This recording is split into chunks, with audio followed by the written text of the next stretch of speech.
Kevin the Undead Emperor grew tired of endless battles. He chose to hide in a mysterious American neighborhood, but the matchmaking system paired him with a human wife, because every so often the human world holds a supernatural marriage game. Players must bond with supernatural partners. In everyday life, each time they raise the partner's affection, they receive supernatural gifts until affection reaches 100. Then they can marry the supernatural being and unlock her special dungeon. Now Kevin sits on his couch. A system panel appears before him. After reading it, he lets out a light chuckle. With a thought, a powerful energy directly locks onto the matchmaking system, then pulls it right out of the void. Kevin plays with the machine, finding it has no emotions, just a preset program. Matchmaking Kevin smirks while rolling the small sphere. Then, he checks his own info in the system. Seeing his title, he frowns. His profile picture shows him sitting on a throne of bones. Using this for matchmaking would scare anyone away. He uses his power instantly, helpfully tweaking the system info, then picks up the sphere as a camera, taking a half-body selfie, keeping some mystery for now. Next he fiddles with the sphere again, browsing info on female players from 10 countries. When he sees one person's info,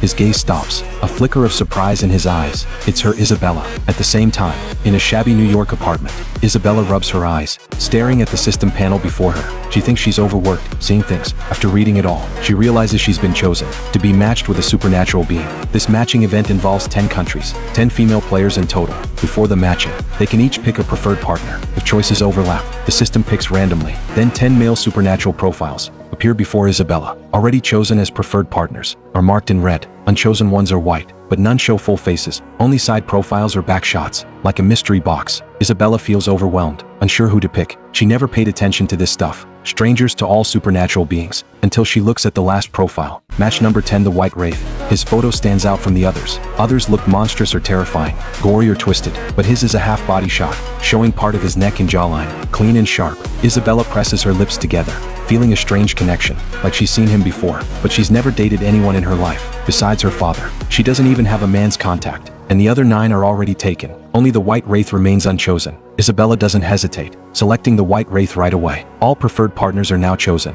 The supernatural marriage game starts in 3 minutes. Isabella sees time is running out. It's her first meeting. She can't show up empty-handed, but there's no time to buy gifts now. So, Isabella ransacks her small apartment, taking everything she can carry. Filling 2 huge bags, Isabella wipes her forehead. Beads of sweat trickle down. With all this stuff, her supernatural husband won't give her too much trouble, right? Meanwhile, at Federal Supernatural Matchmaking HQ, you all, listen up. She's already gone in before we knew our player. What kind of outreach are you doing? Players from other countries brought jewels and gifts. What did she bring? A bunch of appliances, the milk. Gifts like that will piss off a supernatural being. And that White Wraith guy, doesn't anyone know who he is? Director Williams yells, we promote this every day. We tell players to report immediately, if chosen, to local supernatural departments. If she doesn't self-report, we can't identify her in 10 minutes. Director Williams stares helplessly at the big screen. The massive display shows no progress. The live stream is now active. Viewers from around the world pour in. A flash of white light appears before Isabella. Suddenly the scene changes.